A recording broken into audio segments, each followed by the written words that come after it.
All right. So as Dr. Ting said, I'm going to be talking about two different kinds of landfills here in Central Illinois and how they can impact small mammal body composition. So there are three common methods for waste management, such as landfilling, incineration, and recycling, though the most commonly preferred method is landfilling due to cost and convenience. As of 2011, there are 1,908 landfills found in the United States, with 394 of those occurring in the Midwest alone. U.S. EPA approximated that in 2011, the United States generated around 250 million tons of waste, which is equivalent to 2.36 pounds of waste generated per person per day that entered into a landfill. When a landfill reaches its carrying capacity, it must undergo the appropriate closure methods, which includes the installation of a cover, collection systems, and it must be enrolled into the appropriate monitoring programs for contamination. U.S. EPA designates that after 30 years of a landfill being closed down, it's considered stable. Even though it's been closed down for 30 years, the decomposition or degradation of liners and collection systems is inevitable and is common to occur. Even with the extensive chemical analyses that are readily available to test for chemical compounds found in air, soil, and groundwater from a contaminated site, there's still a large gap in our ability to adequately assess the impact of contamination on small mammals and other wildlife. And many studies use small mammals for biomonitoring of a contaminated site due to their short lifespans, relatively small home ranges, and the fact that they're widely distributed. Therefore, my research aims to compare mammalian species between a reclaimed landfill, or one that's been closed down according to appropriate regulations, and a non-reclaimed landfill. I also want to compare the biomass and the physical appearance of these small mammal communities between the landfills, and I'm also interested in the vegetative structure and seeing if there's a difference in the vegetative structure between the landfills and if the volume and coverage of the vegetation has an impact on their presence and their capturability. And as a result of this study, hoping to offer suggestions to the Environmental Protection Agency for remediation and vegetative restoration efforts. So the two landfills that I looked at were Taylorville landfill right here. It's approximately 8 hectares in size, found just outside of the boundaries of Taylorville, Illinois. It was owned and operated from 1975 until 1984, when it was then closed down with a single layer clay cap. And then right here on your right is Bishop landfill, found just in the bounds of Litchfield, Illinois. It's approximately 14.6 hectares in size. It was owned and operated from 1971 until 1979. The owner then passed away, so the landfill became abandoned. So it's currently undergoing the investigative process before it can be entered into any kind of reclamation program. So this is our non-reclaimed landfill here. This study was conducted following an alternating trapping schedule from May until August of 2014. Each landfill was divided into 2 separate quadrants, and each landfill received 7 trapping weekends or bouts throughout the summer. Traps were set at 6 p.m. on Friday, and they were collected by 9 a.m. on Sunday. And like I said, they were divided into 2 separate quadrants. 2 parallel trapping transects occurred in each quadrant. Trap transects were constructed as follows. One trap line had 13 trap stations in it, and the parallel line had 12 trap stations. Traps that are in the same line were 10 meters apart, with the opposite line being 5 meters apart from the main line. And trap stations consisted of 1 Sherman live trap and then 1 Victor Mouse snap trap. The Sherman live trap was baited with a rolled oat and peanut butter mixture with a few mealworms to prevent any kind of mortality.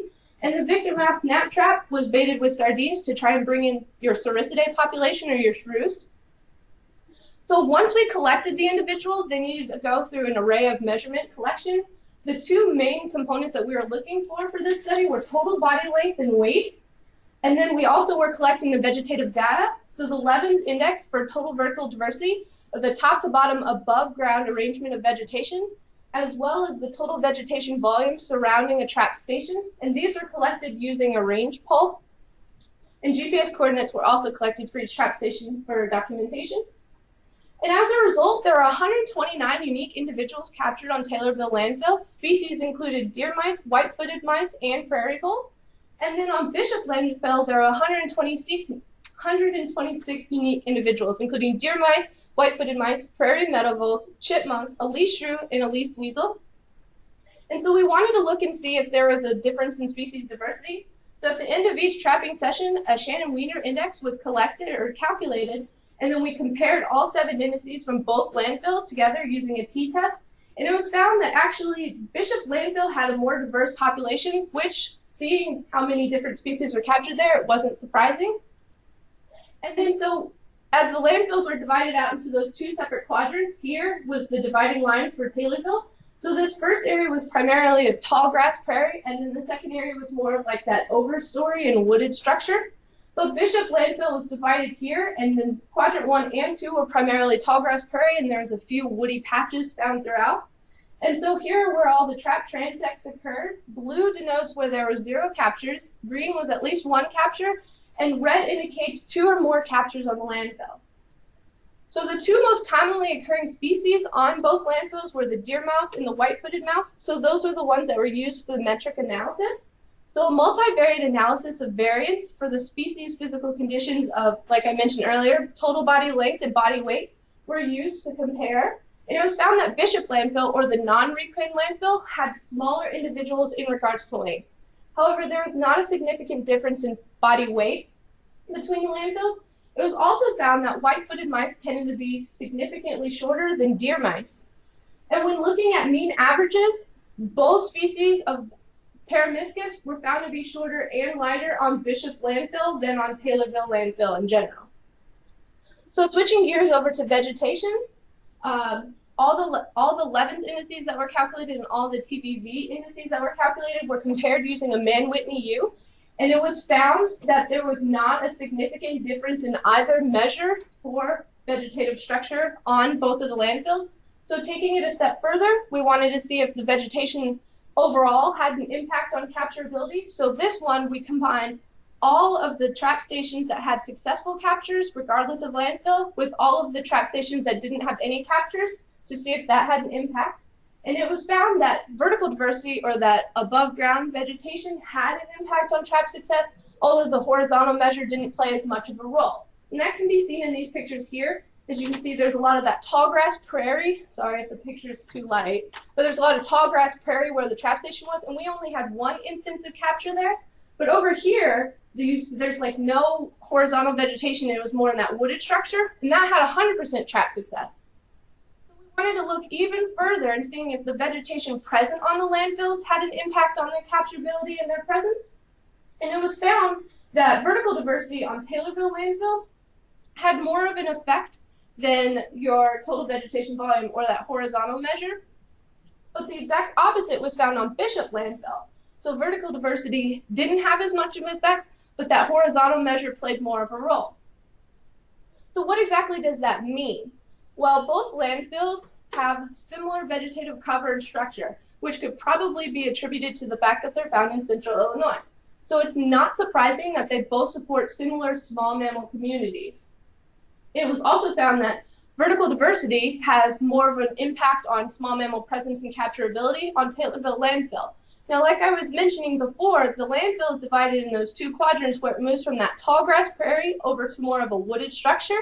So that could play more of a role because the majority of the captures were on quadrant 2, so in that wooded structure. But on Bishop landfill, since it was primarily tall grass prairie, there was an equal rate of capture in both quadrants. So that might be why the horizontal measures played more of a role in their presence. And other studies have found that as habitat structure changes over from a more tall grass prairie and vegetation over to a more wooded structure, species diversity will likely decrease. So that might be what we were seeing on Taylorville landfill since it moved over to that wooded structure. That might be a role. And for metrics, populations residing on Taylorville landfill tended to be significantly longer. They were found to be slightly heavier, but this wasn't found to be significant. Another study found similar results in regards that a reference site had larger individuals than a contaminated site. This is similar in the fact that Taylorville landfill is a reclaimed landfill, so it should be closed down correctly. If it's closed down correctly, there shouldn't be any contamination. So they are similar in that regard. So it was found that there are differences in structure and small mammal community composition between the landfills. However, at this time, it's difficult to discern if this is due to contamination or remediation efforts, or if it's due to natural factors such as habitat, suitability, predation, and food availability. So what does this mean for the future? Unfortunately, Taylorville landfill has deteriorated over time. Like I mentioned earlier, it does happen, unfortunately. There are erosion gullies with exposed refuse. There are active leachate seeps on site. Bishop site conditions were as to be expected. Nothing's been done to the site, so there are those leachate seeps. There's even a seep that's draining off-site into a ditch alongside the road, so that can impact nearby populations and get into potable water. However, those are things that they need to address when funds become available, because right now there's no funds left in the IEPA's money drawer to address these. They definitely need to fix those erosion gullies, and when they're fixing the erosion gullies with more of that vegetative restoration, that can help with the exposed refuse. And the implementation of a leachate collection system is important. Landfill leachate is one of the biggest problems that landfills are facing today because it's a chemical aqueous soup comprised of volatile, inorganic compounds, and heavy metals, so it can impact the human population through potable water. And they need to restrict access on the site.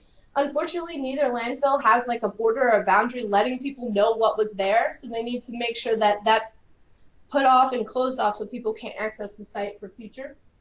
And they did actually do very well with that uniform vegetative coverage, just letting it grow, so that's something that